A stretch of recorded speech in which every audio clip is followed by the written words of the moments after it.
Hello 12th class, this is chapter 7, Rise of Popular Movement, and two movements we have already discussed. Let us discuss the third movement today, that is Indian Fish Workers Forum.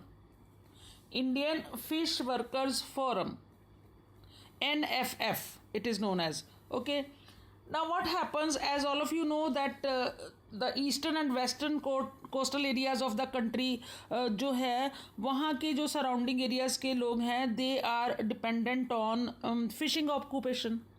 Okay, fishing करते हैं वो लोग. So these workers lives जो थी वो they were comfortably going on, but all of a sudden their lives were threatened, and threatened in many ways.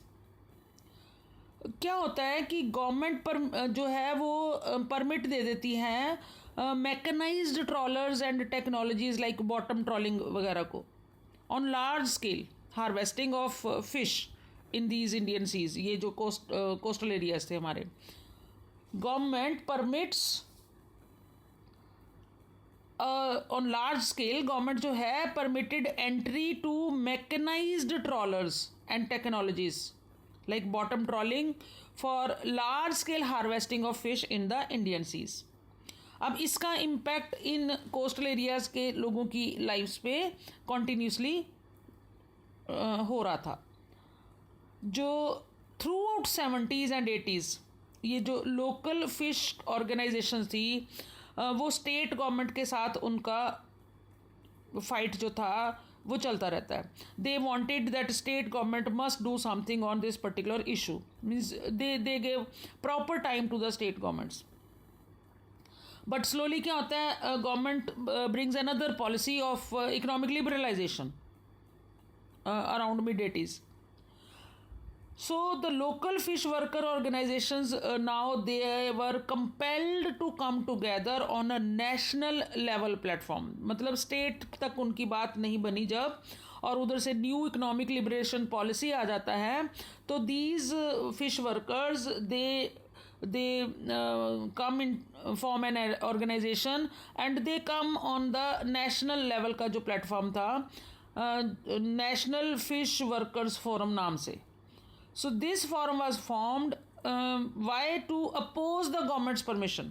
जो government ने permission दिया था for the entry to these mechanised trawlers and technologies, उसके against जो केरला के fish workers थे they took the major responsibility and they mobilise their fellow workers. Even women were also included in this, not from Kerala but from other states also. So what happens, work of NFF जो था वो consolidate हो जाता है when in 1991 it fought it's first legal battle. मतलब ये लोग legally भी अपनी डिमांड्स को पुट अप करते हैं with the union government. This was almost the governments deep sea fishing policy जो गवर्नमेंट की थी that opened up India's waters to a large scale commercial vessel. मतलब इंटरनेशनल कमर्शियल वेसल्स जो थे उनको परमिशन दे दिया गया था, उनको अलाउ कर दिया गया था. So throughout 90s the national fish forum fought many legal and public battles. Public level पे भी लीगल लेवल पे भी they continued with their demands. And by the end of the day, in July 2002, NFF called a nationwide strike to oppose this.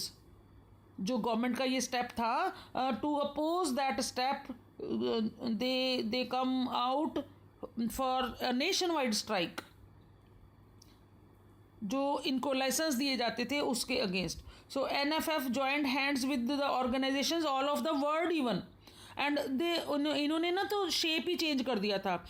This issue they integrated with the issue of ecology.